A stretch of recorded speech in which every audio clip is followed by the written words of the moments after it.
Looks like we're live. Hold on. Okay, now we're live on everything. So we don't have anybody in the room yet, but we're gonna It's no tea, it's no tea, it's no tea. Y'all hurry up and come on now.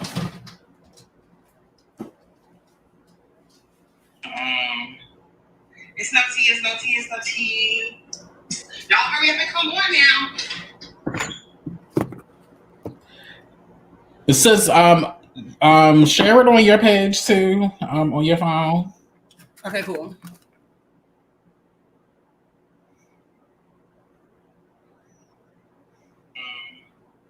It's no tea, it's no tea. Ooh, girl. It's no tea. Let me turn on this volume so I can follow along. Okay. Share. Start a watch party.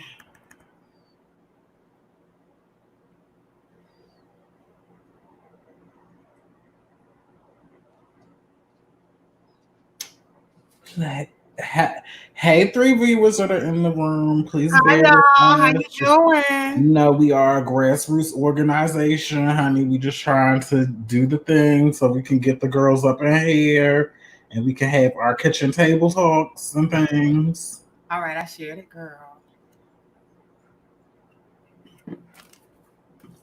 We are live now on Facebook and YouTube.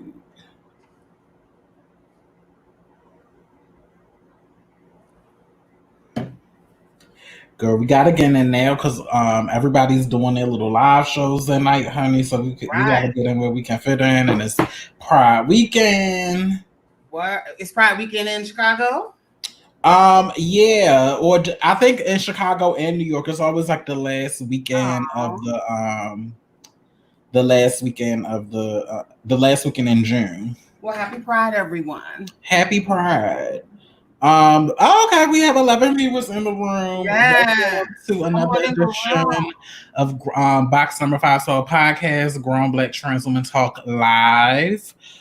Just a couple of house notes. Episode 15 is now available. Girl, 15. Make sure you guys download it, listen to it, share it, tell your friends about it. Write us on Facebook or Twitter or Instagram what you thought about the episode. On today, we have a multitude of things to talk about. Don't forget to become a monthly donor to this podcast, to media work by 2 Black trans women. It's time for folks to not only mine us for information, but financially start backing us so we can continue to create media content, because we are content creators. So you can do that by going to our Anchor page and donating directly to us. The money goes back into the show so we can improve the show and take it to the next level each week.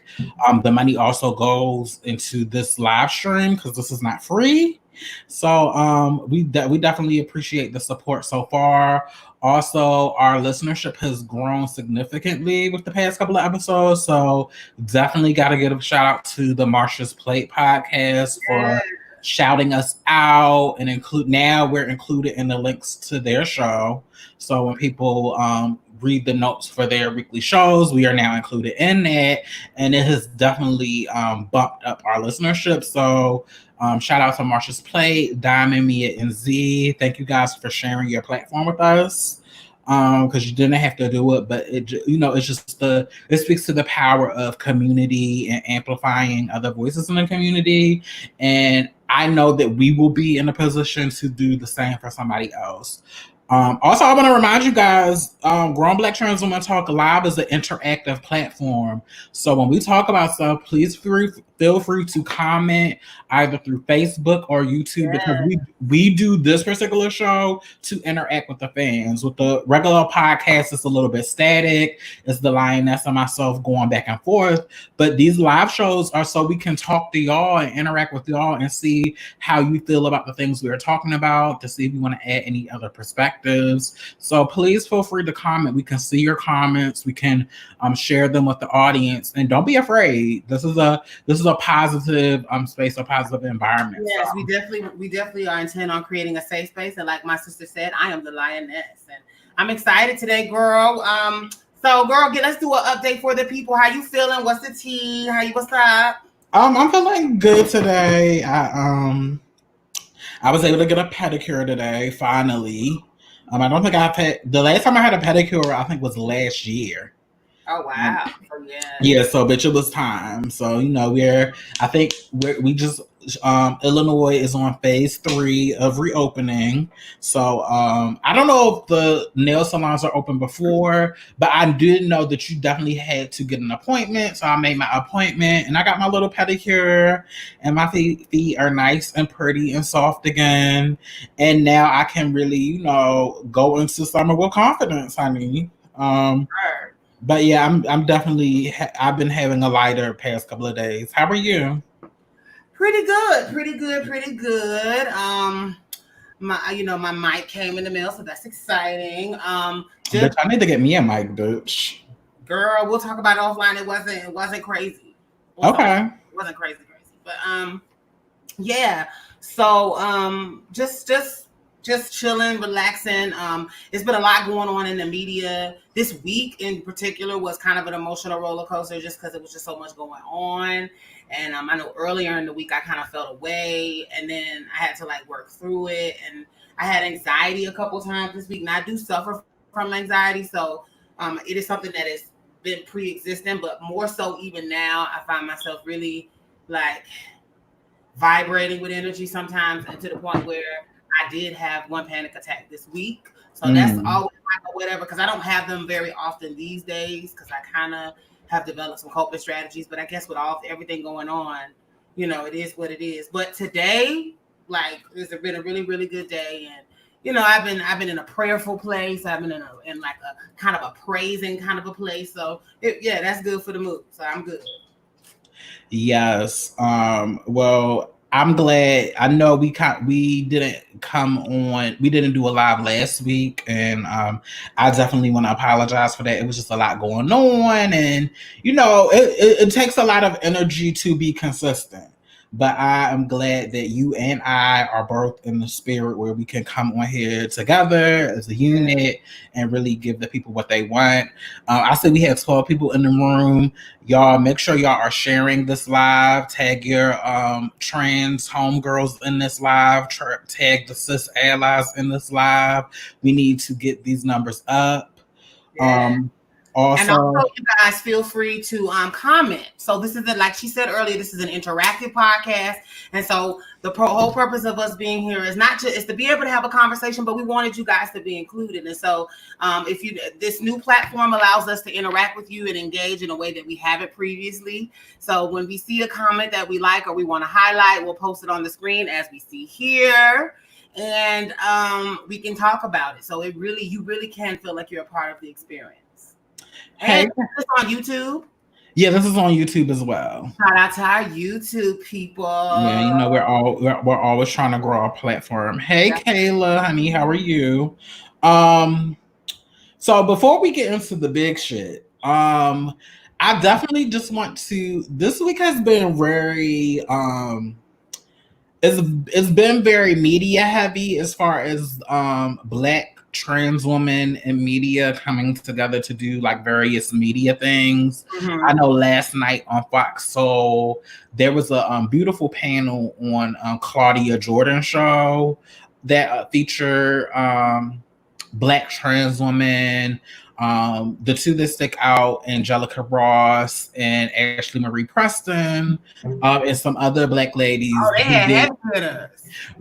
who did a fabulous job being on that, the Fox Soul platform, which is a Black space, which we needed to have this particular conversation in that space. And it was about an hour. I shared it on my page yesterday, but they couldn't have gotten, they picked the perfect people to jump on that conversation and really say the things that needed to be said and to really interact with Claudia. I know Claudia has came under fire last year because she said some stuff around the Malik Yoba stuff that was problematic. But now Claudia has really been trying to use her platform to bring different black trans folks, black trans women on there to have conversations. So I really appreciated that conversation yesterday, and I really feel like we're in like the second wave of like the black trans woman renaissance.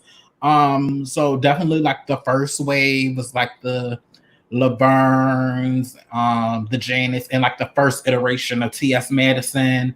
And now we're kind of like in the second wave where it's just so many girls, and not only is there so many of us, we're on panels together, we're sharing ideas with each other, we're visibly being seen on the same screens with each other. So I just want to give a shout out to them. And then I've seen it was a special last weekend on NBC News around Blackness and Pride, and it was a lot of black trans women, beautiful black trans women that have the analysis, that have the wherewithal to be in those rooms and have those conversations.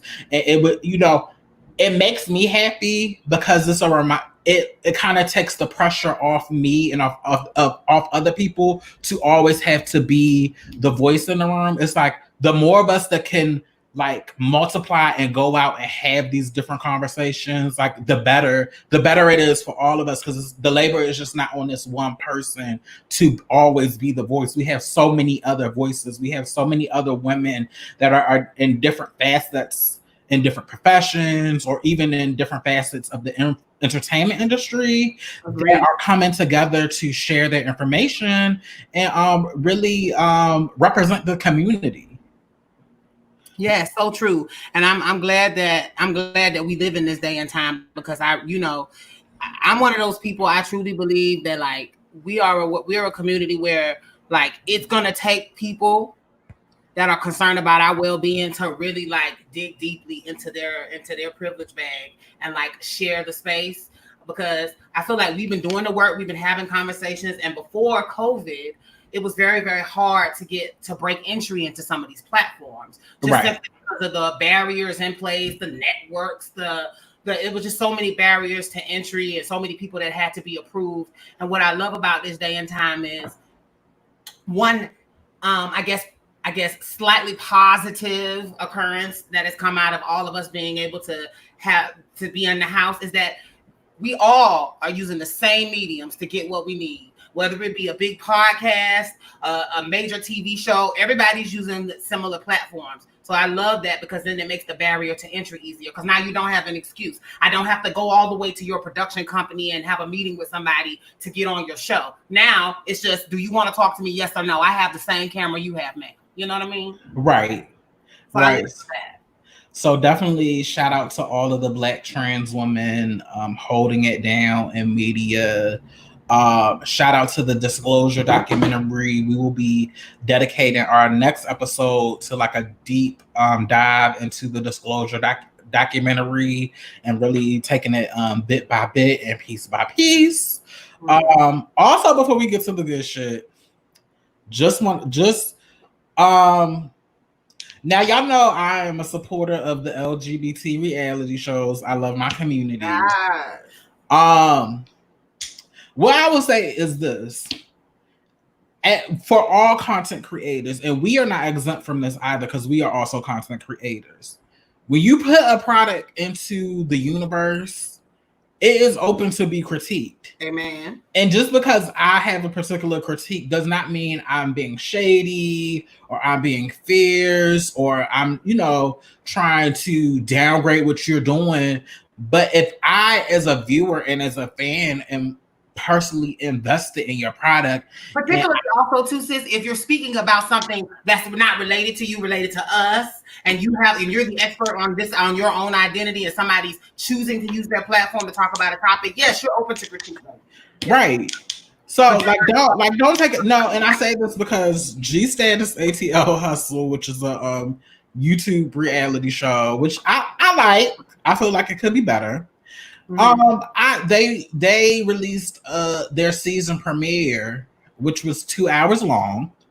Wow. And I just had some critiques because a lot of the problems I had with the first season, I saw them in the season premiere for this season.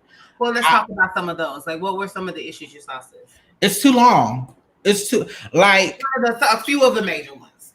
It's the length. It's the length of the like camera quality. Great cast members, messy as fuck. Butch Queens in Atlanta, great. But as somebody who is a avid viewer of reality TV, particularly reality TV with black casts, one, when I see your season premiere, I don't need 15 minutes dedicated to the trailer that you dropped like 2 months ago. Already, like, we don't need to see that. Also, for your first introductory scene, why was that like 45 minutes long? Like, why was it like we could have cut that like to 15 minutes? It was just too like it was so unpleasurable for me as a viewer that I wouldn't even want to send it to you to watch, to be like, girl, because I know you and I know you're gonna read me. Yeah. And it's just like it's like I don't want to knock somebody who is trying to come up, but it's just like, in my opinion, it could be better. It's not, and that's why I go up for Chasing Reality, because their production is as close as you're gonna get to like a mainstream reality show, and the editing is such a huge part of that. It's like we should be spending no longer than 5 to 8 minutes on a particular scene, because as a viewer, you get bored after 10 minutes. I'm gonna be like, well, where's the next girl at? Like, I've already, and it's just, and when I had commented, they had read me, well, like, well, you could come and edit it yourself. I'm like, no, this is not my show. You should be wanting to edit the show. I'm saying, as a viewer, it could be better. It could be better. That's all I'm saying. And you know what? I even from a creative myself, I can say, you know, we artists and we sensitive about our shit. So I'm not gonna lie and say if somebody just gave me feedback like that I would just be necessarily the most excited about it. But I wouldn't snap on them. It would be like one of those like, okay, girl, well, but I'm not gonna lie, bitch. I would kind of, depending on whether or not you deemed yourself to be somebody that I feel is worthy to give me that critique. I mean, like, we're content creators, so right. I feel like we can speak to something that is encouraging for other people in our community so they can be better. Right. That's like, why wouldn't you want that from us? Yeah, it's all about being better. I'm not saying the show is garbage. I just with a lot of areas in life, a lot of times you can cut the fat out and get straight to the point. Like, I don't need to meet like 7 new cast members in one scene over like 30 to 45 minutes. And what's the show? G-Status ATL Hustle. Okay. Yeah, so I can go over the production of that. So and this is my hometown, so I'm gonna just lay low. I mean, you can watch it if you want to, but I promise you're not, me knowing you and how critical you are and that Virgo side of you, bitch, I already know. But no, it just, like, everything is subject to critique, everything is subject to different interpretation. And I'm the type of person, I'm not saying get rid of the show. As the show goes on, I like to see the evolution of the show. Just like with our podcast here, our podcast is evolving. We're testing, we're trying out different stuff just to give, because I know when I listen back, I'm trying to think about from the perspective of the listener, right? Are the sound levels right? Does this transition go here? Are the episodes too long?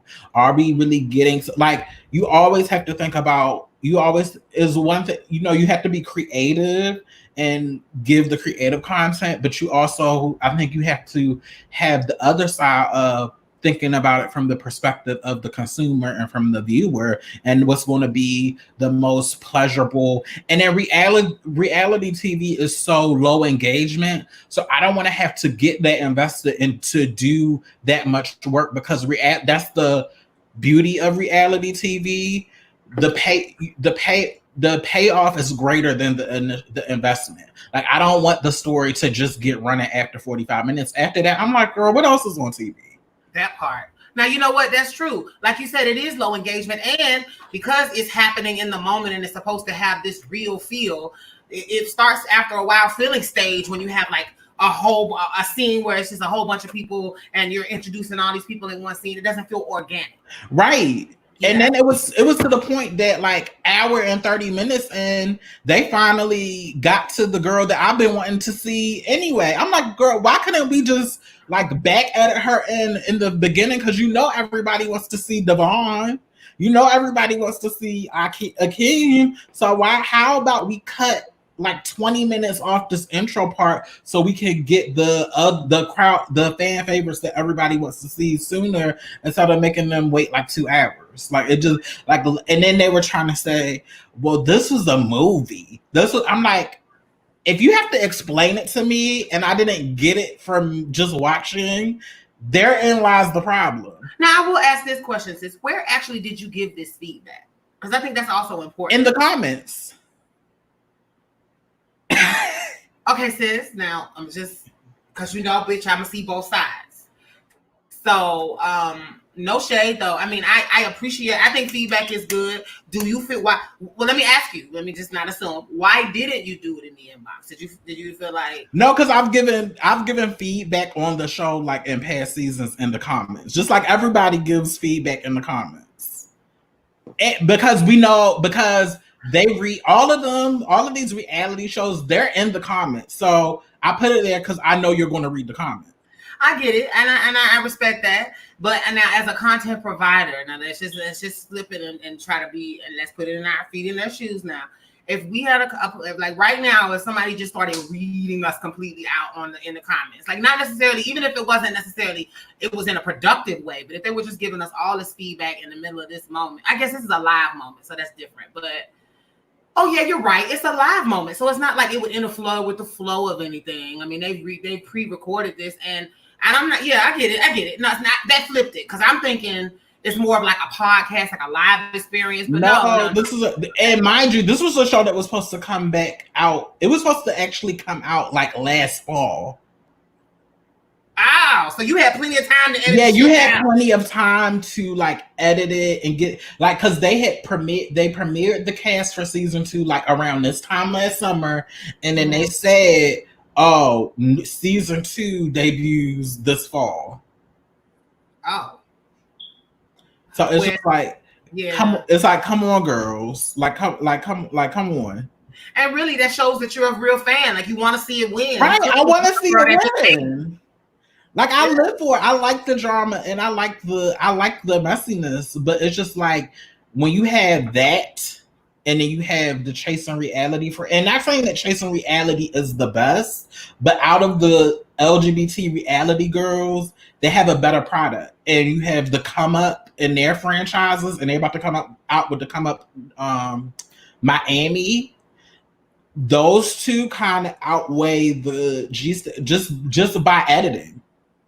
Just about it, I think people really, but a lot of this like creator content, and not just with like reality shows, but with like podcasts, I feel like people want to get out there so fast and they want to put something out there and they really discount the value of editing and getting feedback and like really refining your product so that when you put it out there, like everything's going to be critiqued, but you kind of want to like limit the amount of things that they could say about your product. So when you don't have hard premiere dates, when your show is not edited to the point where my interest is engaged throughout the hour that I should be watching it, or the storylines don't logically flow or weave or follow each other, and you're late with your episodes because instead of having like a 6-month lead time for you to edit the whole season and just have your episodes premiere,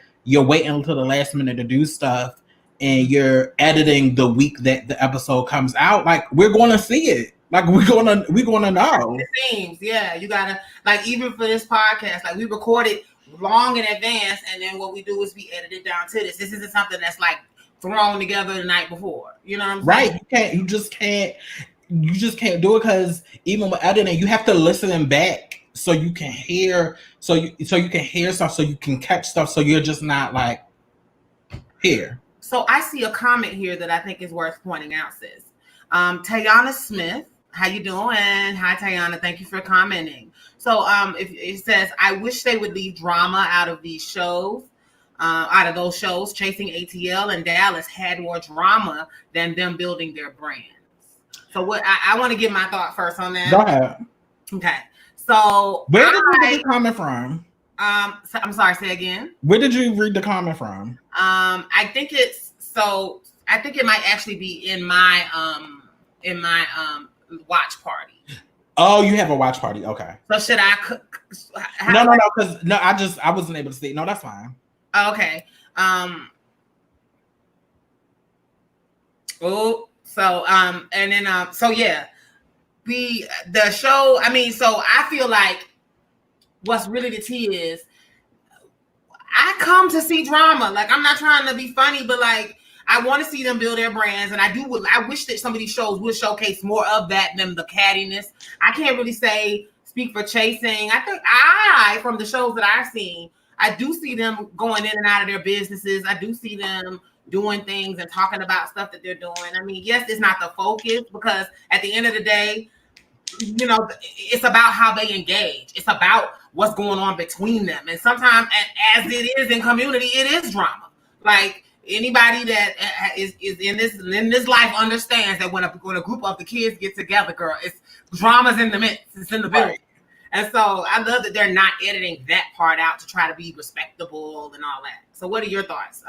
No, I would definitely have to piggyback on that. Like, it's great that we know that what they did. But if we just focus on, like, the whole point of reality, at least with these ensemble casts, with these like dramatic soap opera type storylines, the sell is the interpersonal relationships and the interpersonal conflict between the cast members. That's why we watch. We want to see who's going to fall out with who's going to interact with who. Like, if we just focus on, and I think we use their profession as like a baseline for them to get on the show, where we just had this in the background. Oh, this person does hair, or this person is a musician, or this person is this, and this person is that. But for me, the reason why I watch the shows, I want to see how the people are going to interact with each other, and I want to see like the alliances and like, for me, that's why I watch it. And it wouldn't be interesting to me to just see them focus on their profession. Agreed. So sis, in one of my comments, somebody said, I'm about to read y'all. Y'all know y'all need to, it says, I'm about to start reading y'all now, because we don't care nothing about that show. Let's get to the meat of what y'all came to really talk about. LOL. Girl, who said that? My auntie Deidre Black. How you doing, auntie? We gotta grease it up, honey. We have to do the ancillary stuff, and then we gotta get to the shit.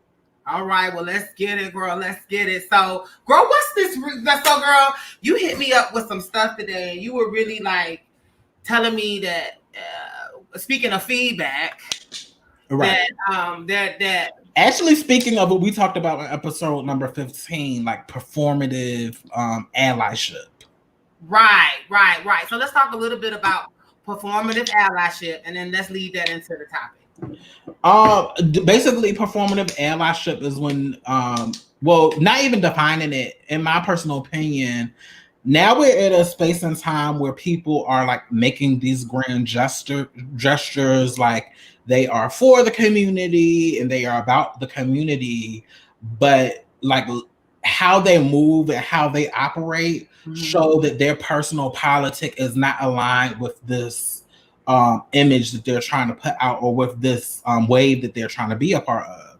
So we kind of talked about it in episode 15 in reference to like Aunt Jemima and all of these corporations suddenly now supporting Black Lives Matter and doing these kind of like surface level things to perform that they are not anti-Black, but when you actually follow the money and you look at the structure, the systems that are set up within these corporations are anti-Black, and they're likely are just not going to change on their own.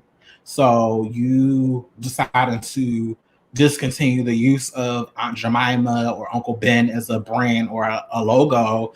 It really, on the surface, it looks like it's saying something, but if underneath your policies and your core values don't support anti-Blackness, then what you did was for show, hence it being called performative.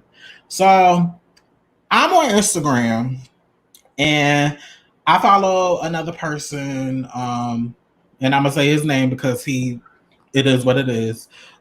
Craig, the writer Stewart, who's like a showrunner for the Queen Supreme Court. And this is in no way, this has nothing to do with T.S. Madison. Love her. Love her, love her, love her. Lovely, lovely, lovely, lovely, lovely. Love what she represents. This has nothing to do with her. But he posted a meme of it's a meme of this fat black woman who appears to be fat and visibly black. I don't want to use the word obese because I feel like that's a scientific word, and I am not a doctor, and I'm not going to call somebody obese. And the term obese and everything around it is racist and problematic, which we'll probably explore in another episode. But she was a visibly larger woman. She had on a shirt saying "I can't breathe" with a mask on, and then somebody created the meme. Y'all can't be blaming the police on everything. And it shows her standing, obviously outside at a protest. She has the mask on her face. She has her hands on her hips. And it looks like, I mean, you know, and given the times that we're in, she's probably out protesting for black men, right? And as she's standing there with this shirt on that says, "I can't breathe," somebody has captioned her, and it's just very much like, you can't blame everything on the police. And then the comments and the fallout, it was just like, y'all really hated yourself. No, that's not even half the point. So Craig takes the picture and he shares it, and he tags the location "badly built body," and then on the caption it's like, "I didn't want to, but I just had to." Black fist, like Black Lives Matter or some shit like that. So of course the post had like over like 300 likes, and there was a lot of people commenting, laughing.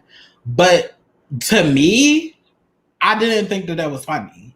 I felt like it was a one. Wait, I need clarity. She said he shared it to I guess a. So it was already a meme. He shared the meme on his page. Badly built body. And you know how you can tag your location where it's like Chicago?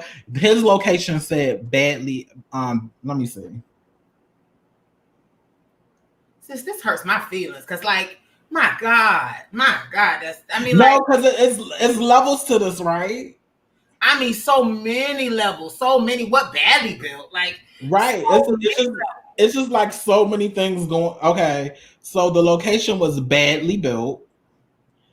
And then the comment was something to the effect of, didn't want to do it, but we needed a laugh. And then black fist, like simulating like Black Lives Matter or some shit like that.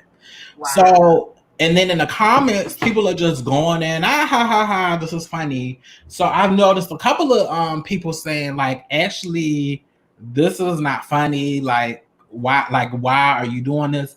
And then I had let me read what I wrote. And this back and forth, shall I say, continue into today. Wow. And I love that you're using our platform to call out this kind of foolishness while you're looking that up, because we have to acknowledge that we think because we're black and that we're maybe even gay or LGBT or trans, that we have this license to be able to say whatever the fuck we want. And we have to remember that everybody has feelings, and that's a real human being. Like, so then the idea that you took a real person's photograph and you made them a joke, and now you made them a meme, and she looked like your mama, your cousins, your family members. I mean, that's just so many levels of fucked upness to that. And then for you to put up the fist as if Black Lives Matter, but what about hers, bitch? What about that ladies?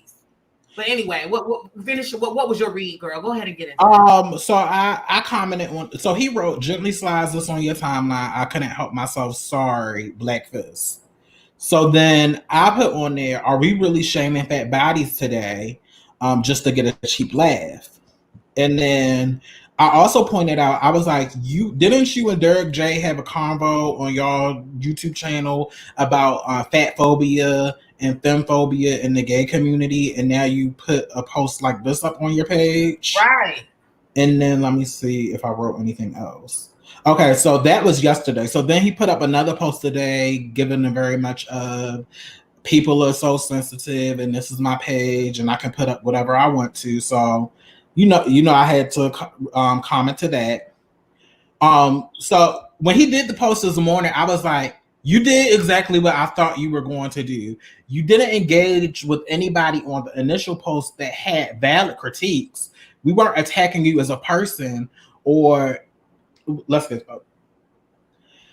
I said, instead of engaging people's valid critiques, you deflected and then blamed us for saying anything at all. Very misogynistic, but you doing this does not surprise me at all. In this movement for Black lives, we should not be trying to get cheap laughs at the expense of dark-skinned fat black women. I challenge you to actually engage in the critique and evolve your politics. So then he responds to me, actually, I didn't deflect. I just didn't respond the way you thought I should. And I'm not sure why you're surprised. Have we met? Because you're suggesting you know my behavior. I'll tell you, like I told the others, spend your energy calling and emailing the district attorney that has the power to have the cops who killed Breonna Taylor arrested. Make sure you're registered to vote and research the agenda of the candidates you plan to vote for. And when you're done doing that, open a bank account with a Black-owned bank. I'm with One United. It's the largest Black-owned bank in the country. Finally, support Black-owned businesses. Again, hold on, sis. Hold on. Go ahead, girl. Hold on, sis. I'm with One United. It's the largest Black-owned bank in the country. Finally, support Black-owned businesses as often as you can, because this is my page and I post what I want. So, my rebuttal is, my intent to engage in critique is never to change anyone's mind, but it is to counter the harmfulness of your post. What you posted yesterday was offensive and harmful, despite the fact that you and the majority of your following were not impacted. That phobia is rooted in anti-Blackness, and you can't claim to be for all Black people if you are making fat, Black, dark-skinned women the butt of your jokes like you did with your post yesterday. We all can evolve from our problematic positions, and it does not happen overnight, and that is okay.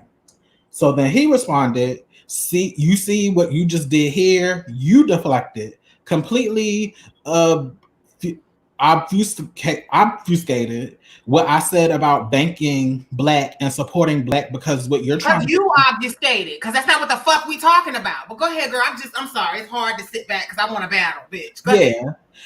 What I said about banking Black and supporting Black, because what you're trying to do, despite what you say, is drive your point and ultimately change my mind about my post on my page.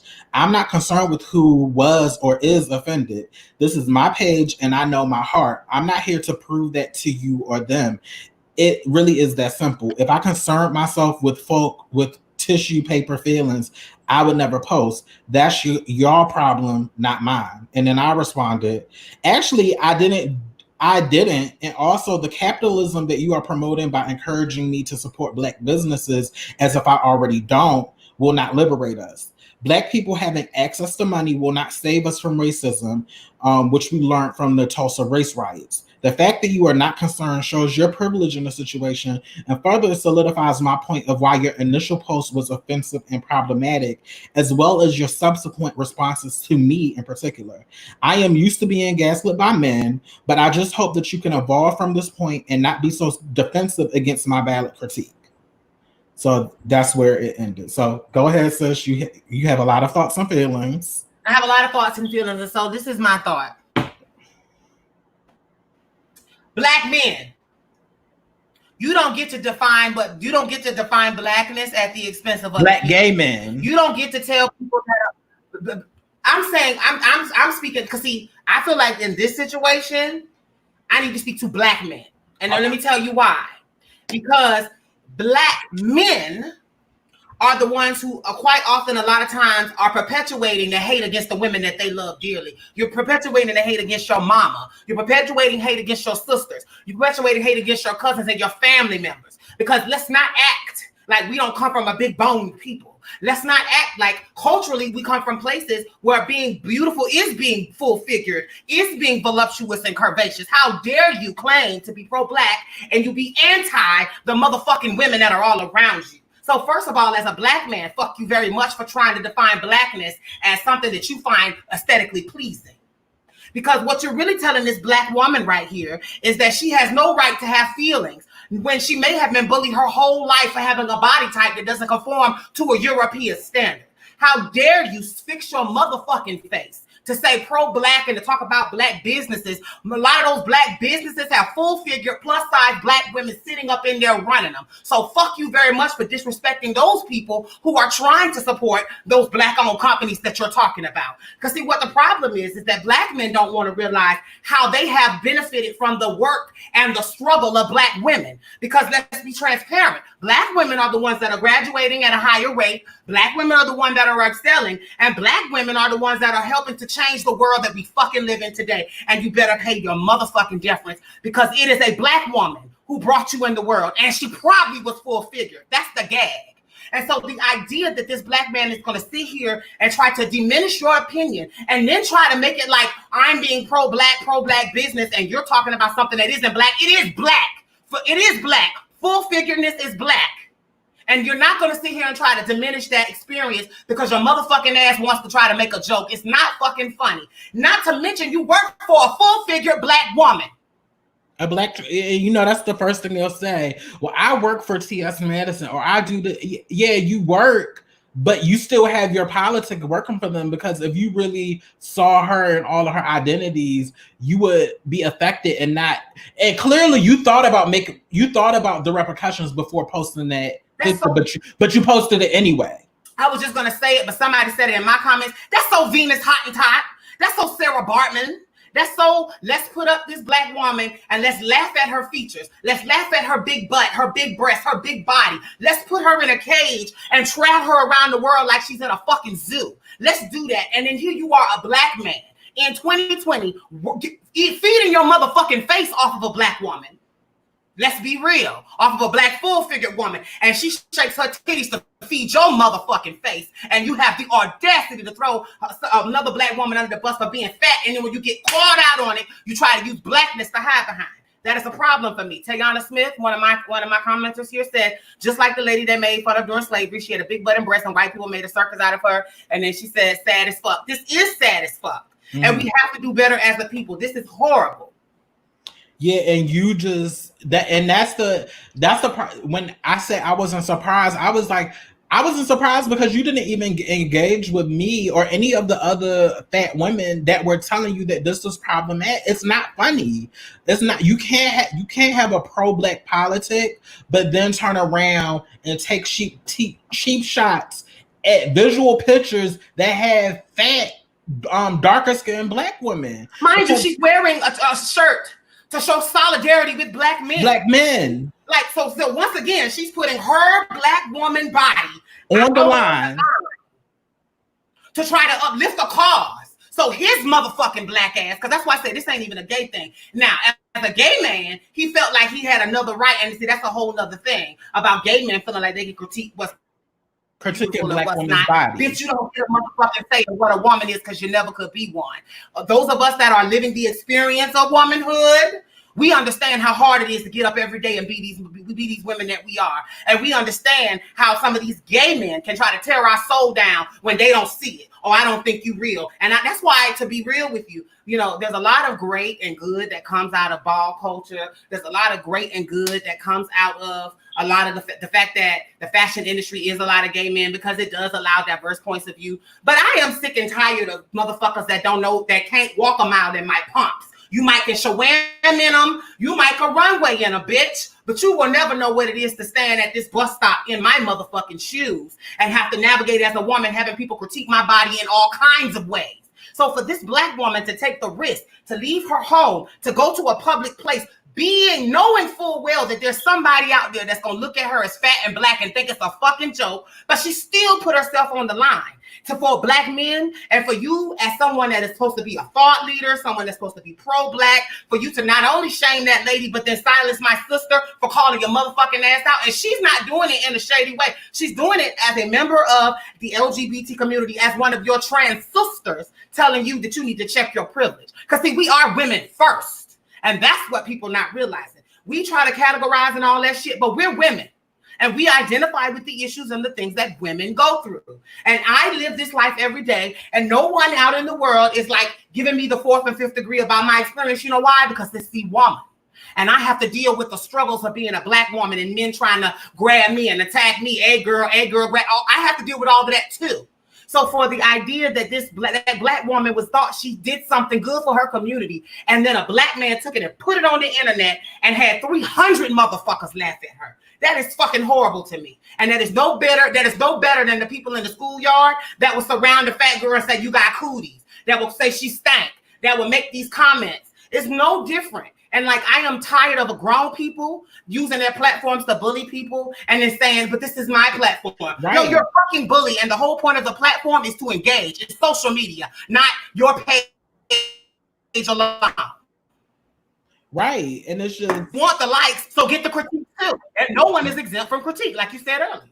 Right. And it's just like, you didn't, instead of choosing to engage with me and to really like examine or at least entertain the context of where I was coming from, like how misogyny operates, you ignored me. Then on the following day, it's my platform. And then instead of actually engaging any of my points, it's like, well, support black businesses. This is my page. Bye. Like that. And what concerns me, and then let's get into another layer, the whole badly built body and why it's easier for you to align yourself with T.S. Madison, but then critique this other fat black woman because she doesn't have a curvaceous body or she has a badly built body, which is also inherently anti-black and supports white supremacy. Because I notice this as a bigger woman that. Can you tag them in this? Can you tag him in this if he didn't block you? Oh, he didn't. Girl, tag him because I want him to feel this read in his soul. I want him to know live right now. We're taking time to read your black ass. One of my auntie Deidre said, but that's a BQ for you. They quick to do or say shit when you call their ass out, they want to jump defensively. Right. But it's just like, and that's so true. It's just so many levels because it's just like your body as a fat person is only acceptable if you fit into this hourglass shaped body, which most black women don't have. Most people don't have this animated body with a really itty bitty waist and like exaggerated hip. Like that's not the average plus size woman body, but it's like, well, if you're going to be plus size, if your body looks like this, then you're acceptable. Like we can't make fun of you. We kind of, it's kind of the verse. It's like you become fetishized and you become sexualized. But anybody that is not the Coke bottle shape, if you're a little more boxy or you're not that shape, like I'm not that shape, it's like, oh, you're fodder for comedy. Like, and I had wrote in the comments, I'm like, that's one of the things, like I worry about becoming a meme sometime because when I work out and I'm in my workout clothes and I'm out exposed to the public, it's just like, I know that somebody could take a picture without my consent and then I become a viral meme and then I have no control over how my body is perceived and I become a joke. So now let's talk about the invasion of privacy of black women, like you say, jogging or walking or sitting or daring to eat or stand, and black men are profiling these women as undesirable and then sharing that information online and calling these women bad built. But they don't have no problems, because let me tell you something. All the big girls I know have no problems getting a man to want to be with them.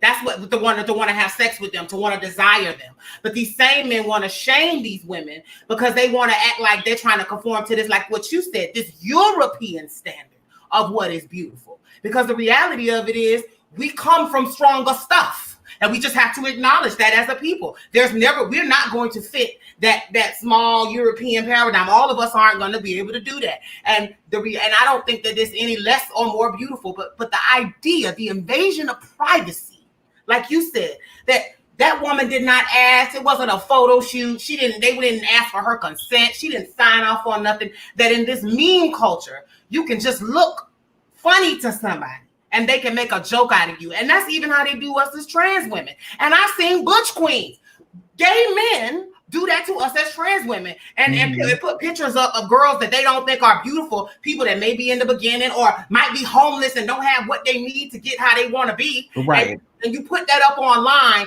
and you go, oh, girl, that's a chop. Or girl, she needs at least, she needs to do. And I'm not saying we've all been guilty at some point of laughing at someone because of a physical issue. But what burns my biscuits about this situation is that was a Black woman that was trying to protest for Black men. And a Black man and that woman didn't say, look at that beautiful queen out here in the sun, trying to show that she's standing with y'all and y'all gonna make fun of her. Fuck you very much for that. Right, and it's really a person, girl. I can't even pretend like that shit is cool. And the idea that he used to hide it behind blackness is what irritated me. Yeah, and the fact that like that's the ultimate act of violence, because now you're complicit in exposing this woman to all types of unwanted attention, and how is this going to impact her mental health? And you also had a YouTube show on mental health and the LGBTQ. So like, how are you trying to create this platform where you're positioning yourself to make it look like you're engaged and you're aware? And I've, like I said, I've been following before, and anytime somebody critiques him, it's like, well, I've always supported trans women, or I've always done this, and I've always done, like, just like the white person that says I got a Black friend, or I was always good to you niggas. Right.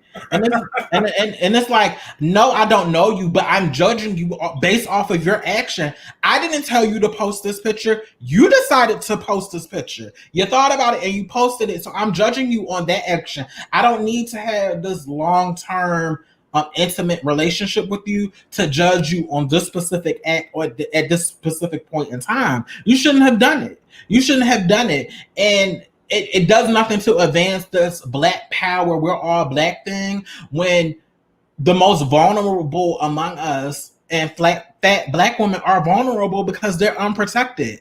They're not valued. They're not prized. It's like, well, you men and people in society treat fat people, especially dark-skinned, non-traditional body shape, fat Black dark-skinned women, like that, we're disposable. So you did the opposite of Black power. You're actually upholding a system of white supremacy where we can ask for liberation on one end, but then we can just open the floodgates for somebody that we deem comical or funny on the other end. And it's just all like, are you really interested in these topics that you're trying to put out? And let me say this, and this is what's disrespectful even to the elders and all of that. Show me anybody big mama that's Black that's a size 2, bitch. Like, that's what I'm trying to get you to see. Like, Black people in general are not ever going to fit this small ass little stereotype. And even if you were small at 18, 19, 20, a Black woman as she ages is going to get more curvaceous. She's going to fill out. It's a part of our DNA, baby. So what the fuck? Like, are you trying to really say that no matter what stage of life, you don't even know what that woman is going through? She may have even been, like, what I'm trying to say is, and I'm not trying to pathologize her experience, but what I'm saying is, you don't even know why or anything about this lady, and you don't know how that could affect her mental health. You don't know what state she's in mentally and whether or not that can make her kill herself. And then that'll be the motherfucker that'll be like, this is what's fucked up. No, it'll be like, oh, let's have a panel on this. That's the let's have a panel, girl. And that's also one of those people that'll be like, that'll wait till some shit happen and wait till he get a backlash and then be like, I have always stood for dark. No, in this moment, you're not standing with dark-skinned women. You're not standing with heavy women. You're not standing with Black women if you're making fun of them in this time, especially when they out there trying to protest for your motherfucking ass. That is horrible.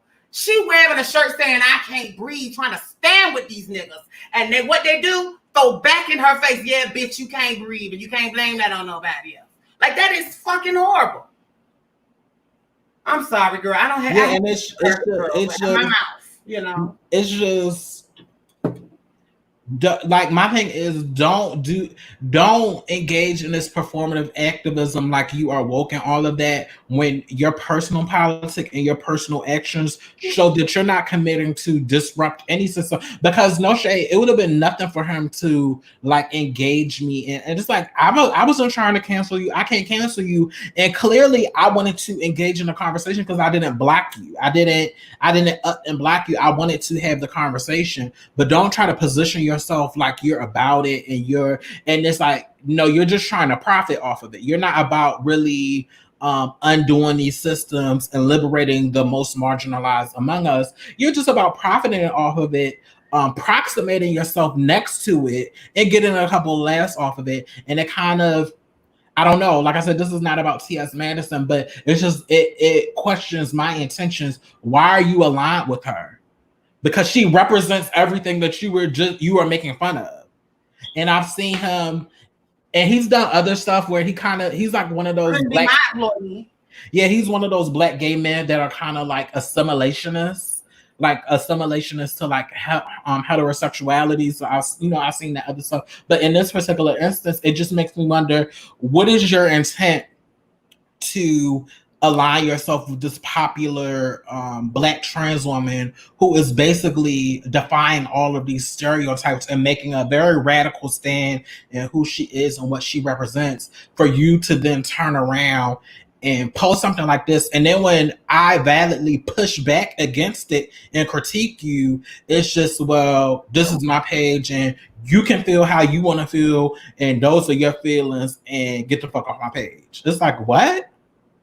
So yeah, I say this to say, I don't care if this gets back to him. I'm always going to have. Well, did you tag him in it? Because one of my friends on here said tag him and T.S. Madison so she can see how this was hurtful to not only that particular woman but to many others that mirror her same body image. Well, I can't on my watch party. I can't tag him. Hey, how about y'all tag him in it? That part, because then he'll understand that it's not just Brianna talking. Right. How about let's do that? Yeah. Again, share this live. Tag T.S. Madison in it. Tag him in it. Because like I'm a fan of T.S. Madison and I want to continue to be a fan, but if this is what you have around you, I don't know, it kind of makes me question, it kind of makes me side-eye. It's like, well, what movement are you really trying to have? Mm-hmm. That you have people around you that think this love, like they think they're above reproach and that they think that this is acceptable when this is what you represent. Because who you have around you is ultimately a reflection of you. That's why I feel, and this is very important, that as women, that's why sisterhood is important. We live in a time where we give gay men, particularly, and now, the trope on TV and on the internet is these black gay men. We kind of give them almost a woman card in a way, like we call them our Judys, and we allow them to give us critique and feedback into our environment. And they've grown far too comfortable. That's just simply the truth of the matter. They have grown far too comfortable because women have allowed them to become the arbiters of what is beautiful and what's hot and what's not. And the reality of it is you will never be a woman, so it will never be. So you don't get to define what's hot. If you're my friend and you give me feedback, that's one thing. But for these gay men that kind of like take this privilege, like because I'm gay, I am the arbiter of style and culture. I embody the truth about what is what. Bitch, fuck you. You just a man and you just a man.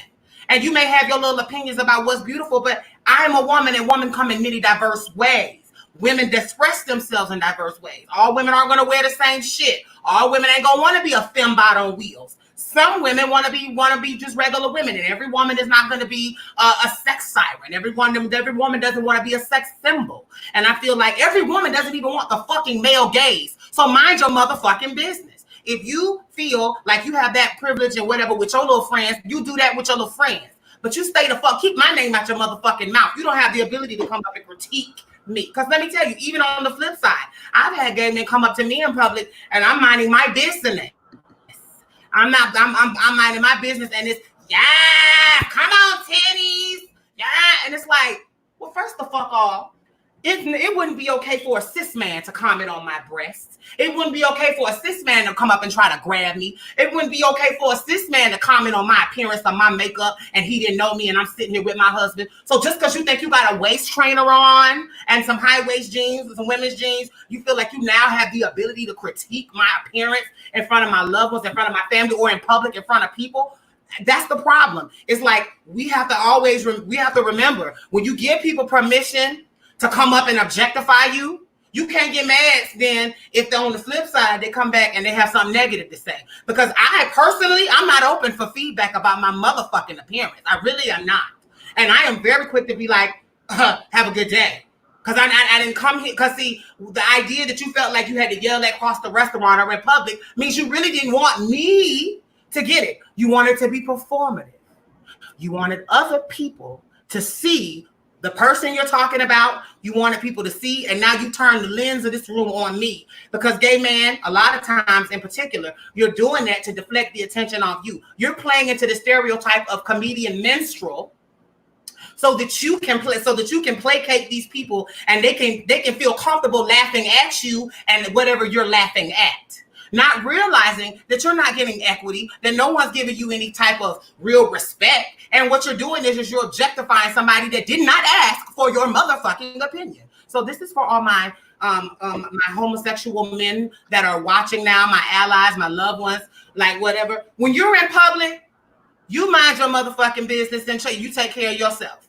You don't have to give me a feedback on what you see just because I walked in. It is not your job to go up and live for me. Like, because at the end of the day, you have to remember that particularly as a trans woman, I may be trying to navigate and be treated with a certain level of decorum. And there's nothing that actually can be defeating than to have somebody go off about how you look in public, good or bad. So yeah, gay men, know your place. We're women. All women are the same, but you don't get the ability to just critique me because you're gay. You don't have that right. It's still sexual. It's still objectifying. And in a lot of cases, I have been personally, because I'm kind of built a certain way. I have personally been sexually objectified by gay men more. Gay men are the ones that try to come up and grab my titties. Gay men are the ones that are like, yes, come on, titties. That are making actual reference to me and my body in public. And this topic just reeks of that privilege that they think that they have. And that's why I brought that up. Go ahead, sis. No, go ahead. I'm trying to tag them in it now. Go ahead, or read the comment. I'll read the comment. It's fine. So we have Eddie Zamore saying he deflected in his reply to you, and the contradictions of his platform and his actions prove he doesn't care. He could have laughed and not posted, or turned the comments off. But exactly, that's it. It's a great point, Eddie. You don't get Eddie or Edie. I'm not sure. I want to be respectful. You don't get the ability to just go ahead and tell somebody I don't want you commenting on my post. No, if you have the comments turned on, you're asking for whatever the fuck you get. You don't get to then tell me, because there's a feature where you can turn that off. There is a feature but you don't get to get the key and not the read. That's the gag. You don't get to do both. Do you have any more comments in your I'm looking now.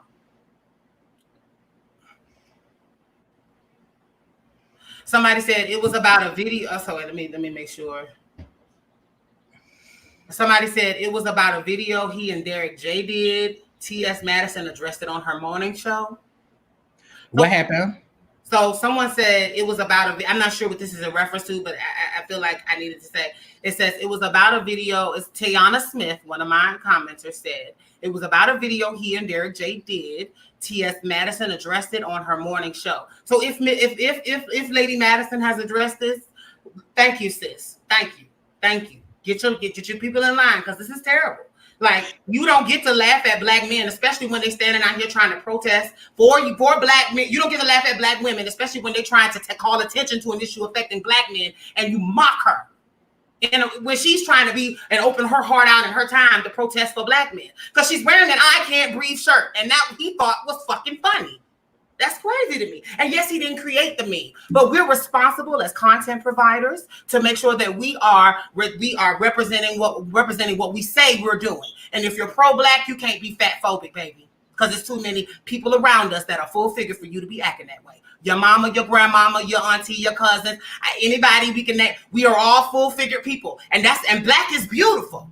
And you should honor that, because if you want me to say your mama pretty and these other full-figure women are pretty who ain't a size 0 to 6, then you got to acknowledge that we come in all shapes and sizes. And how dare you feel like as a man you have that ability? I don't give a fuck if you are gay, and I don't give a fuck if you pro-black. Pro-blackness is not anti-full figure. It's not attacking black women. That's not blackness. That's actually white supremacy. Yeah, and also it's it's another insidious layer, because it's like in this judgment to feel like you can like put her body up for display like this. It's kind of like classist. It's kind of elitist, because he's very like fitness and health and oriented, but like because of racism, you know how we are as black people are. And again, I don't want to pathologize her. I'm just trying to expand the conversation out. You know how we all are living. One, you know that we don't have access to fresh food. You know that a lot of us, and I have elevated to not using the word food deserts, calling it food apartheids. Because desert insinuates that it's something that is natural, and living in a geographic area grocery stores is not natural. It's not natural, and it's by design. It's by design. Because it's not like we live in a society nowadays, because the way we have currently structured the society we live in, there is no place for me to go and really farm and be able to sustain myself, because you didn't give us the 40 acres and a mule like we were promised. Right. So I don't have the land and the resources to be able to farm and grow fresh and then grow organic. And God forbid I be in a situation, especially in COVID, where I don't have the resources or the money or the insurance to be able to handle all of these other needs on top of it. And I live in an area where the houses are so closely packed together, there is no opportunity for me to grow a garden, and there's no fucking grocery stores in that area. And so then how dare you, black man, judge these people for trying to survive, and then looking at their bodies and looking at the things that they go to, which really you should look at with more of a sympathy than anything else. But you should be able to empathize with the fact that there's a lot of people that aren't able to have access to this Whole Foods lifestyle that you or him and people like him are trying to espouse. Like, at the end of the day, there's a lot of people just trying to feed their face and their families and doing the best that they can. And everybody does. And let's not even talk about membership and all that other shit. And let's not even talk about access to healthcare, access to doctors, medical racism. Y'all know there is no cakewalk for us when it comes to being healthy. And also, being slim or being skinny doesn't necessarily mean that you're healthy or healthier than somebody who is larger. But like, stop acting like the way that he went about this, and a way that I see a lot of people go about this, is very much, well, you chose to be fat, so you're choosing to be ridiculed, and to like, that's the vibe. That's very much the vibe that I'm getting, and it's wrong, and it's rooted in white supremacy. It's rooted in anti-blackness, and it's ultimately rooted in colonialism, because a lot of the cultures that love some thick women now. Right, but it's rooted in the sin of gluttony, and that if you're fat, you eat too much, or you're sinful. It's all of these things are connected. We're acting like everything happens in this vacuum, and one oppression doesn't impact another. It's all connected. And the fact that folks are, like he did, are refusing to acknowledge it, or refusing to see it, or refusing to step outside of themselves to see and to have empathy, and to see how it could be, or how the possibility that this might be offensive to somebody else, or even taking the time to entertain that, hey, if there are like a group of people that are feeling some type of way, maybe, it's some truth, or like, people aren't just coming out of nowhere just making stuff on you because we hate you and we don't want to see you. Like, come off of your ego. come off of your ego. And yes, I just tagged T.S. Like I said, this is not about T.S. Madison, but ultimately he represents her brand because he is her showrunner.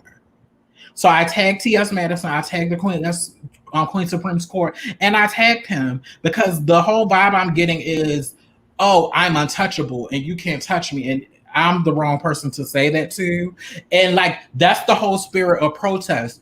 You structurally, you think you can insulate yourself from the things that you do that are problematic, but we have a right to say something and speak back to the point where you have to acknowledge us. One of our listeners actually clarified. So Tiana Smith, the young lady who was talking, and someone else said, make sure you read what she said again. So apparently I missed something. So I'm going to go. This is what she said the first time. Tiana Smith says, this is the second time trans women have had a conversation about him doing something wrong.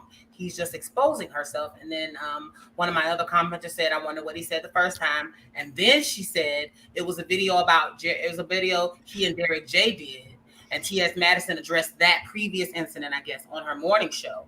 And it was something done in bad taste about trans women. So this is someone that has a history of devaluing women, period, trans or cis, and doing it in a way that has to be addressed by other people. But then when he is called out on it, he tries to make the people that he's talking about seem like they're being sensitive. Once again, gaslighting.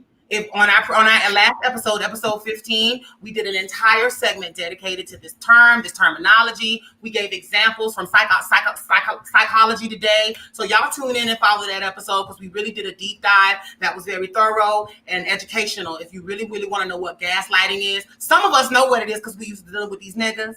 But it's when somebody looks you right in your face and tells you that the sky is not motherfucking blue when you see it's blue, and they keep telling you it's purple, and you like, no, bitch, it's blue, and they like, ma'am, you're crazy. And then they start trying to get people, they start trying to find other reasons for you to discredit yourself. Well, you can't have C girl. Well, you a little slow girl. Well, you might be this girl. Well, and then what you're doing is you're putting all of these things out there to make me question what my own motherfucking eyes see.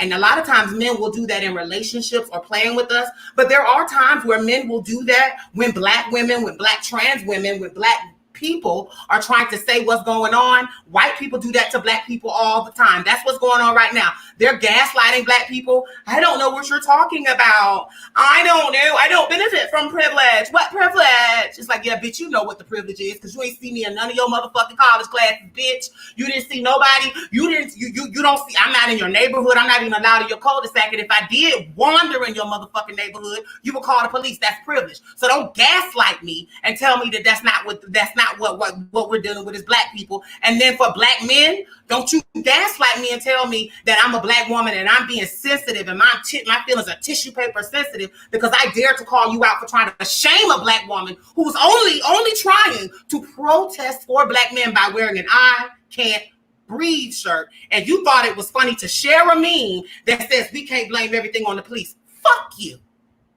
Shout out to T.S. Madison. If you're watching, I love you, girl. I'm just reading your staff because one of them got out of pocket. And as a black woman, I feel it's important that we stand with all black women because I am a black woman and I am personally offended. I'm offended for people that I know. I'm offended for my sisters. And I'm offended because I know that this comes and it is rooted in white supremacy.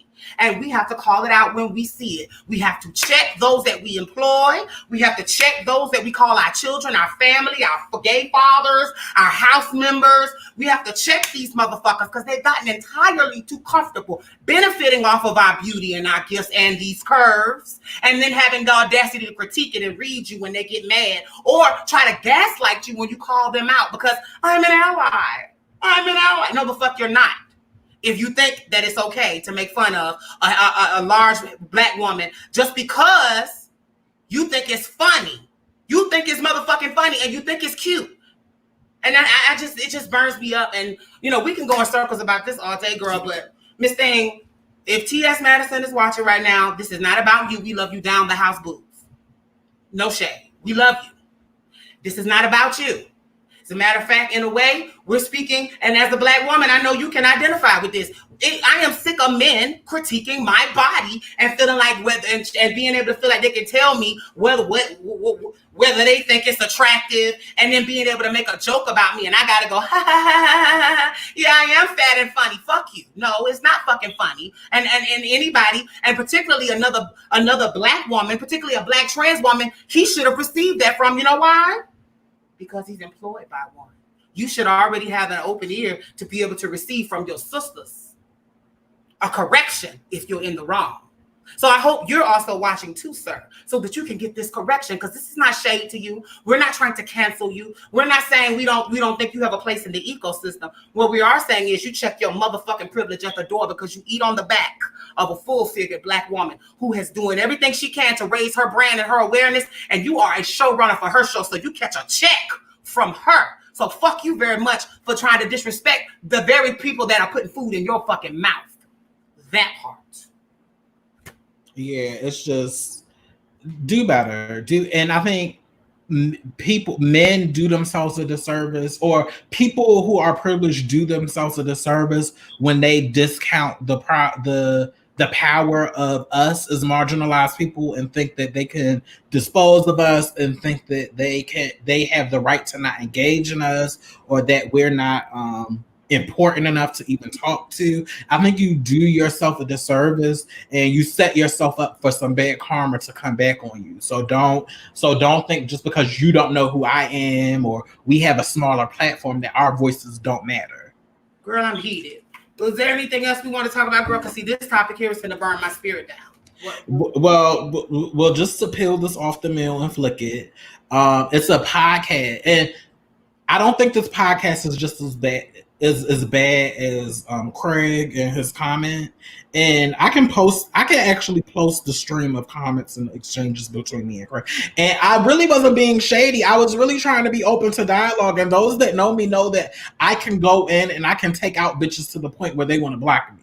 I didn't come into that interaction with that spirit, but I did have to push back against blatant fat phobia. But anyway, so there's a podcast called Here for a Podcast.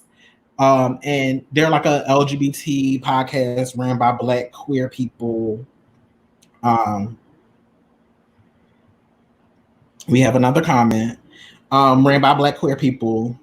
So they were talking about the documentary Disclosure, which came out on Netflix, which everybody should have watched or should have plans to watch, because it's a great documentary. Thoroughly discussing trans representation in media and how it has evolved throughout the decades. Very fabulous documentary. Shout out to Tamara Williams real fast. Love you, yeah. sis.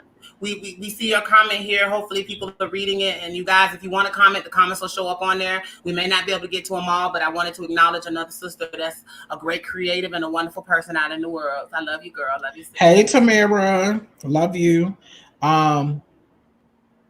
So they had a conversation about Disclosure, and then the first thing that I thought was late. One of the hosts said he thought it was a stretch to say that like images like Shanae and like Wanda were making fun of trans people.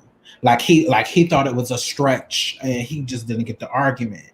And it's just like, how I received it, I don't. Wait, is this person trans? No, he's a cis Black gay. So he's a cis man telling trans people how they should fucking feel once again. Right, right. That's the first thing.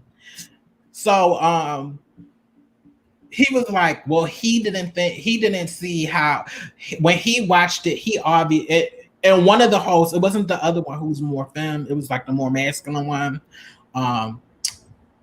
He was saying, like, when he watched it, he didn't think that they were portraying trans women, so he just thought the argument was a stretch. That like and Miss Doubtfire, that these particular characters were offensive to trans people, and like the point is, one, cis folks, we really don't care like how you felt about it, because you weren't directly impacted by it as a trans person. So like, shut the fuck up when it comes to that. But it's not that like a Shanae or a Wanda or a Miss Doubtfire were actually trans people, or they were roles that should have went to trans people.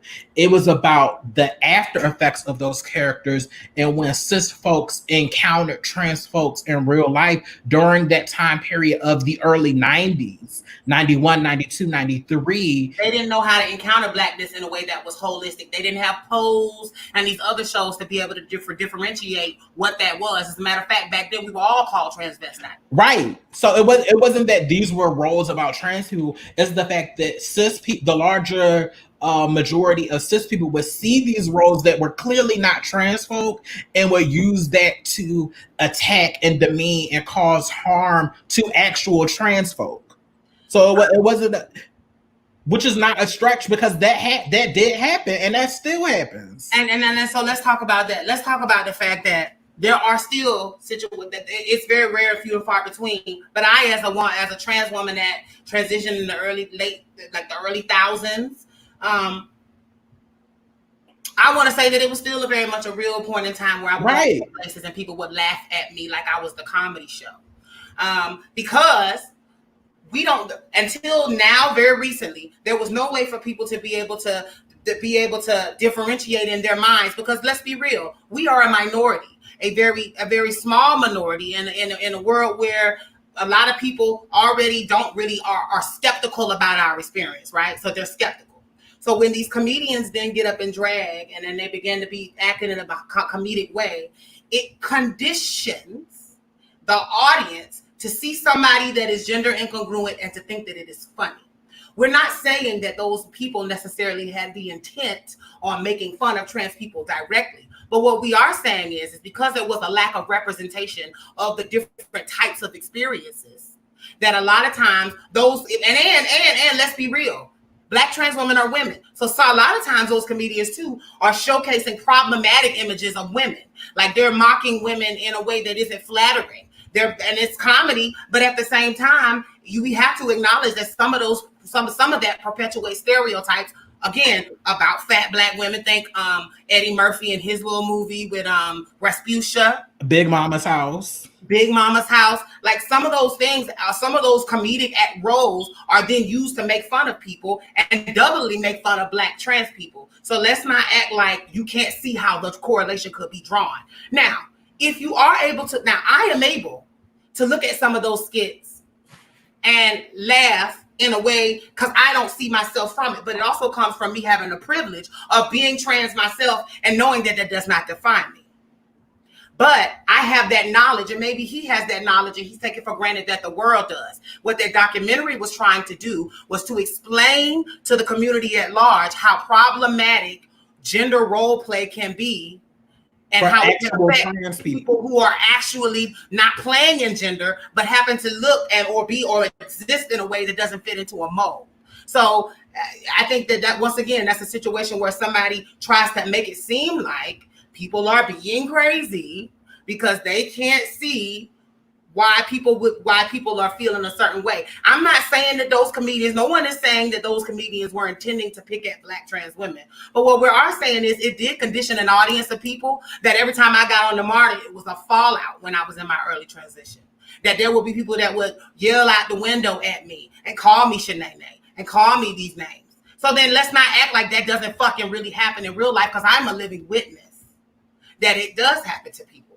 So we can't make it seem like that we are crazy and you don't know where that could come from and you don't understand. Well, yes. So in one way it can be funny and it can also be problematic. And that's why we have multiple people on platforms sharing their points of view. Because as a cis man, I'm sure you have no fucking clue what it is to be trans.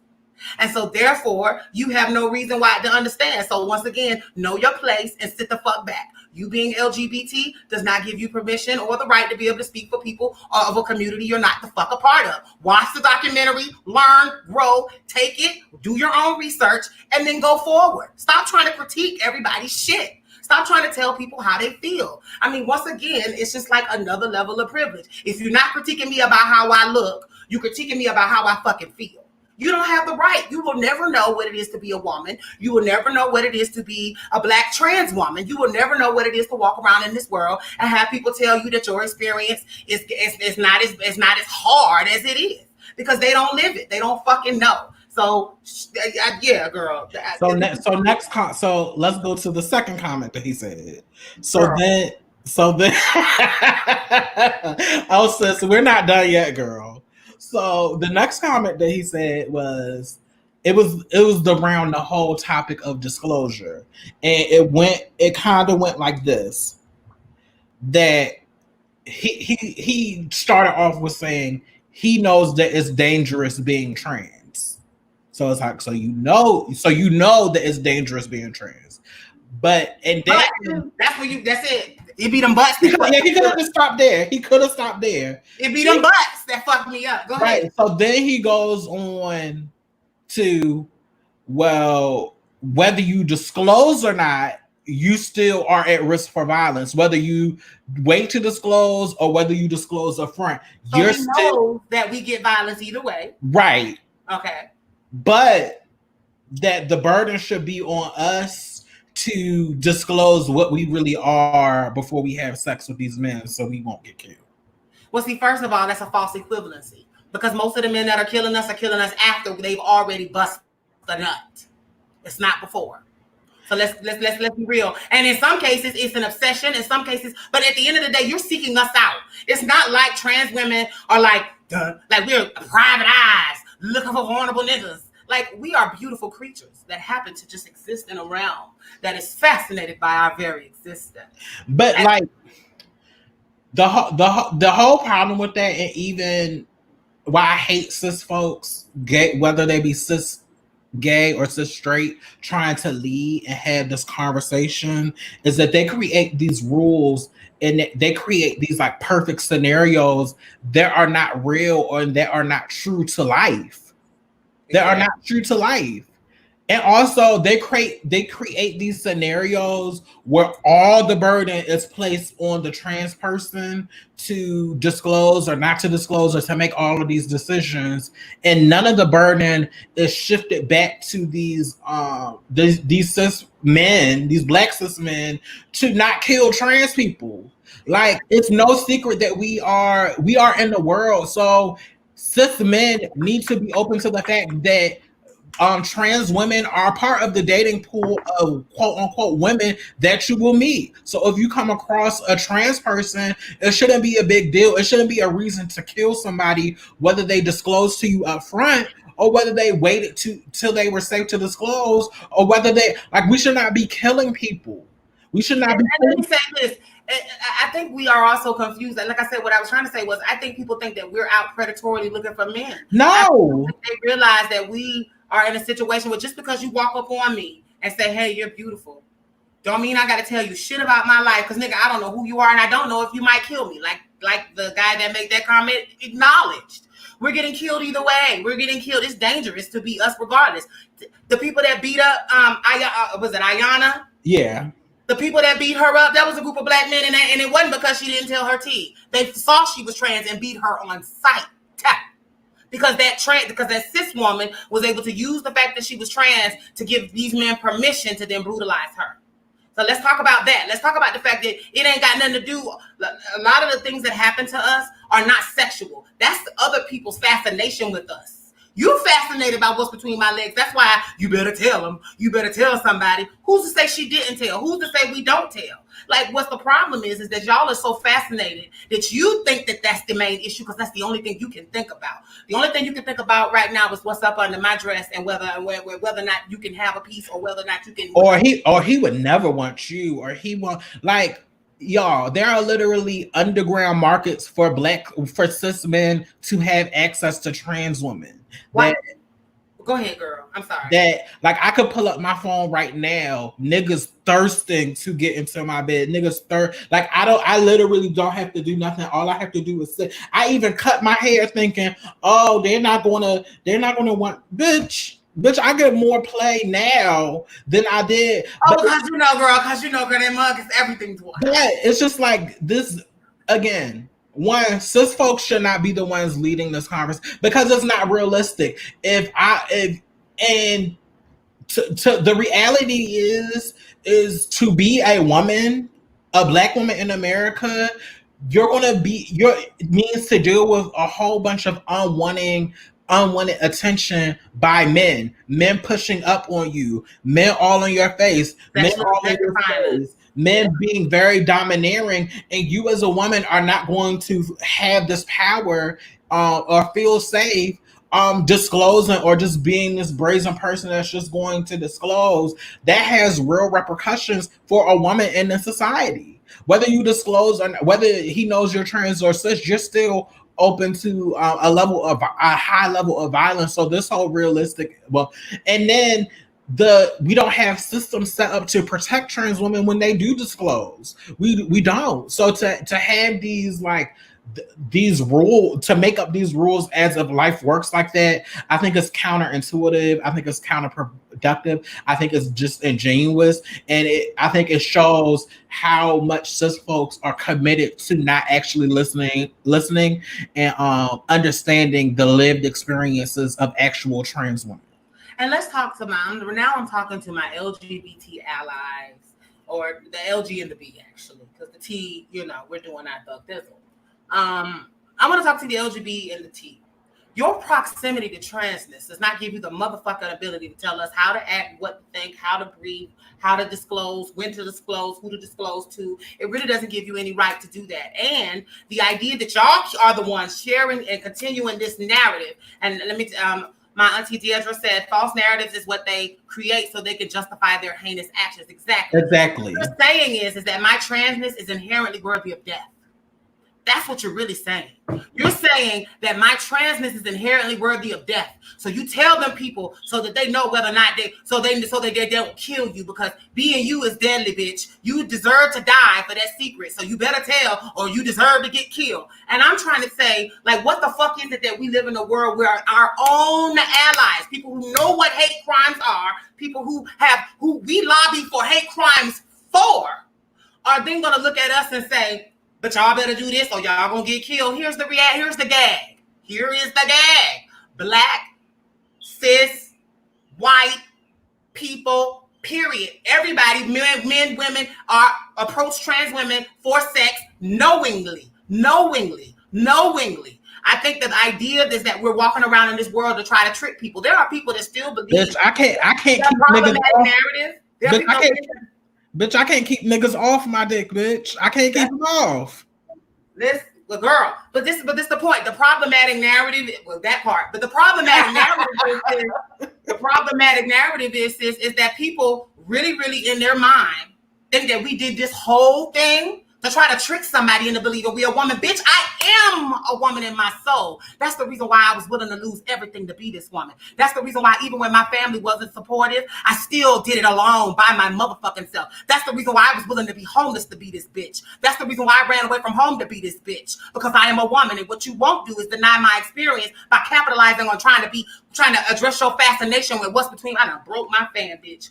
To address my fascination with what's between your fascination with what's between my legs. See, that's the problem. You're too fascinated. So, because at the end of the day, when you see someone getting killed from the LGBT community, why is not your first, particularly if it's a trans person, why is your first thought not, damn, that's fucked up, she was killed, da-da-da-da-da? Why is it always, well, did she tell? Because secretly, you think I'm worthy to die. Secretly, you think that this is a game. Secretly, you claim to be an ally and to understand my experience, gay man, but you really want to be me, and you're mad and you're judging me because you think that there's some secret to this thing. It's no secret, baby. It's down in my soul. I'm pussy from the ground up. I've always been this woman, and anybody that's known me knows that I have always been feminine. I've always been this person. And so what's interesting is that these gay men feel like because they have a close proximity to us, and not just gay men, to lesbian women and bisexual, the LGBT, the G and the B, feel like because they're close in proximity to us that they can speak for us. Bitch, you can't speak for me, and you can't tell me what to do. You don't know what's going on. And by you sharing the narrative over and over again, well, did she tell? Well, y'all better start telling. Fuck you, because we are. And that's what my sister's saying, is that I don't think y'all realize that we're the cat's meow, darling. I don't think you realize that. And I wish cis women would get this too. There's never been a time, and I need, maybe because I want somebody to receive this. There has never been a time where someone told my tea in a public place and somebody didn't come up with me afterwards to get some. It was never a time where somebody didn't go, that's the man. And everybody fell out laughing, but there's always one. And it's usually the one you want, bitch, that's coming my way after you walk off and goes, hey, fuck her. Give me your number real fast, because me and you can talk. So what y'all really don't want to know is that at the end of the day, people like what they motherfucking like. And you can't shame people. But the reality of it is you also can't judge people. You don't know what it is to be us. You don't know how unsafe it is to tell people that. Because guess what? Even if I tell you that tea and you decide you wasn't cool with it, fine. But what's to stop you from going to tell everybody in my whole neighborhood, and this other motherfucker here has a deep down problem with it, and now he gonna come kill me because you felt it was your business to go tell my business because I disclosed to you, and now you feel like you can disclose to other people. Let's talk about that too. Like, it's not always safe to disclose all the time to everybody. Now, do I tell that? Yes, I do, and I always have, because it's never been a problem, and that's what y'all need to get. Why we don't have a vested interest in hiding it, because we can charge more once we tell we're trans. We can actually get more, men are more excited by the fact that you that beautiful and you trans. So y'all need to cut the bullshit and stop trying to make it like it's this deep, dark secret we're carrying. I promise you, no one is fooled, darling. They still it was a line from the Disclosure documentary. I can't remember who said it. I'm definitely going to have to watch it again to prepare for our show next week. But somebody, I think it may have been Jen Richards, but she said that maybe if the world, or Laverne, it was Laverne or Jen, maybe if the world wasn't so transphobic, then there wouldn't be this heightened curiosity or pressure to disclose. Like if the world was so transphobic and so willing to kill trans women, particularly Black, dark-skinned trans women, in the ways that they did, then disclose, like, whether somebody disclosed or not wouldn't be an issue, because when the man found out that the woman is indeed trans, it wouldn't be a big deal, because that doesn't negate his attraction or his love for her. But because we live in the world that we live in, and a lot of the opinions about trans people are heavily influenced by media and the images that were purposely put out about trans folks, it kind of breeds this hate and this misunderstanding of who we are and what our actual lived narratives are. But again, my whole critique about that is had more energy for the cis Black men that are killing trans women, rather than putting trans women that are doing their best to navigate a system that is designed to crush and kill them. So yeah, it's like Here For a Podcast, do better. And like, people need to start, like, acknowledge your depth. If you don't have the range, or if you don't have the experience to have the conversation, then don't have it. Like, again, this goes back to our conversation earlier on this podcast about the LGBT shows. Everybody wants to have the hot topic, or be the one, or talk about the hot shit that you jump out there. You have no analysis. You have no analysis on the things that you're talking about, because you haven't listened to other people. And I'm not even talking about academic. I'm talking about people that are actually doing content work on other podcasts, on YouTube, that can really educate you on a topic and really, sharpen your analysis. Y'all are just getting out there just to have topics for the sake of having topics, and then you get out there and say dumb shit, and then people have to drag you. Like, actually sit back and take the time to engage and get deep in something, and also challenge your own personal views on it before you get out there and just say whatever you want to out your mouth. Like, a lot of times we talk from our lived experience. It's not like we're getting on here and talking, like, we can do that because A lot of our topics are centered around our lived experiences. But for a lot of y'all, these trans topics are not, they're like ancillary to your lives. They're not your lived experience. Like you can just pick them up and then put them back on the shelf when it's not the hot shit to talk about. And let's just be real. And I love, because so I have some wonderful people in my life that have extended me the opportunity for them to share their platforms with me and actually have conversation.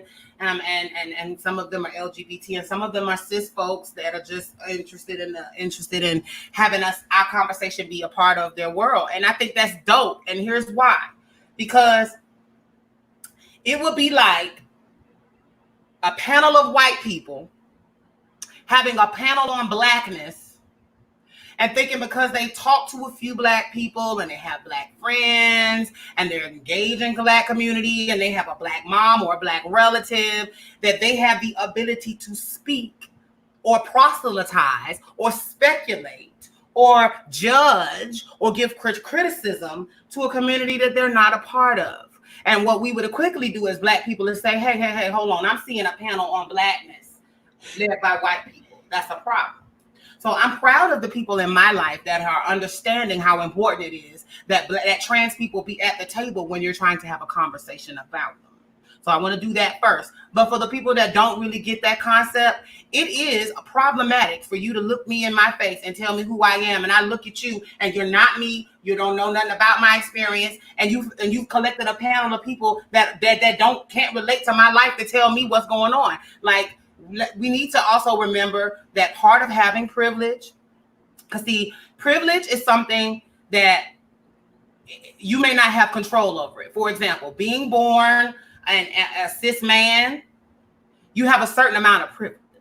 And you may not necessarily have asked for it. You may not necessarily, but you do have privilege. You may not have the privilege that a white man has. You may not have privilege that you may not have more privilege than every black woman. But by inherently you being a man, you're able to navigate in a world with a level of safety. Because if anything, people are afraid of you. So then you get to navigate with a level of safety. So then you oftentimes will look at other people and wonder why they're not just being as bold as you are. And that's your privilege. For those who are cis, you have the privilege of being born in a body that is acceptable in society. You have an experience that people are willing to say is normal. And so you able to live. But what the problem is when you feel like, because I am next to this trans person on the bus, or I'm next to this trans person in the oppression bus that we're all on, or because I've been ghettoized in a way that makes me close to these people, that I have the ability to speak for them. You don't. And that's what really it is knowing when to use your privilege that you may not have asked for to then bring along the people who will not have that same access. So then if you're going to have a platform where you're going to speak about trans people and you don't have no trans people on it, you're out of fucking order. That's not unrealistic to say. That's not me being a bitch. Like, if you're trying to have a conversation about trans people and you have done nothing to include them in the conversation, bitch, you're out of order because you're talking at us and not with us. And also, everybody's entitled to talk about what they want to talk on their platform. But if you do that, you need to do it with the expectation that you're going to get critique. You're going to get read out. If you do, if you 512 is going to get that ass. Right.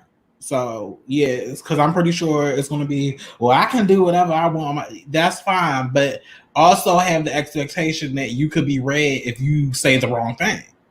Baby, and read precisely with parenthetical documentation and empirical research. Bitch, we're not dumb bitches. See, part of the problem is I think that people have thought that black people, particularly black trans women, don't have the ability to communicate. I think that people really, really fell into the stereotypes of believing. And that's why we said the images in media need to be adjusted, and they have caused a lot of misunderstanding. Because a lot of y'all think we a motherfucking game. I promise you, between me and this young lady here, we got enough education and experience and the ability to facilitate and engage in difficult conversations. We have the abilities that will blow your motherfucking mind away. So we're not the girls you want to dance with. Because I'm not a bitch you can go with like that. Because I can tell you exactly where you in the fucking wrong. And so can my sister here, the attorney that I happen to be blessed to do this podcast with. Don't get it twisted, boo. You could never. And I think I want to preemptively say that because I feel like people think that they can speak for trans people because they don't think trans people are smart. They don't think we have the ability to advocate. They don't think we Mhm. have the ability to have a conversation, because they look at the images on TV and the people that are chosen for certain positions, and they go, oh, I know what y'all about. Yeah, okay, that tranny shit. Well, look. What you can never do is make it seem like me, this one, or the girls that I know, the women that I happen to be in community with, are a motherfucking game. Because we're not. We're here, we're queer, we're educated, and we're articulate, bitch, and you don't want to day. Right. So I think we have said a mouthful for today's episode of Grown Black Trans Women Talk Live. So let's give ourselves a round of applause for getting into this conversation, because this is a really tough conversation today. And I've decided I am going to reach out to T.S. Madison, and I'm reaching out directly to her, not to get a response or whatever, but just to let her know, like, you know, it's no tea, but like, he is a reflection of you. So if it's okay for him to make fun of fat Black trans women, I'm going to impart that to your brand. And I know that's not what you're about. And you know, the fish stinks from the head down. So I'm hoping that it'll be addressed, because it's not even that you did it, it was just the response. And you know, you're a face for this lady's brand. And not only are you a face, you purposely put yourself in that position to be up under her. So, and you have no problem telling people who you work for. So if you're going to use this woman's brand to promote your own, you better be clear that you are representing her, and that we have a right to call out to alert your employer to the problematic, just the same way we would if somebody said some racist shit. We're alerting your employer that you have been saying problematic things and that it needs to be addressed. And perhaps a bit of coaching needs to happen so that this individual understands that if they're going to continue to represent a Black trans woman, that they need to conduct themselves in a way, or at least if they do happen to make a mistake and someone as gracious as my sister here takes the time to educate, you don't silence her. You don't do that. Because see, everyone makes mistakes. And again, I am not a podcast that is in the business of saying people are canceled and fuck them forever and this and then the third. No, I believe people can change, but don't. And it's also, particularly my Black men, I believe you can grow, but you got to be willing to accept critique.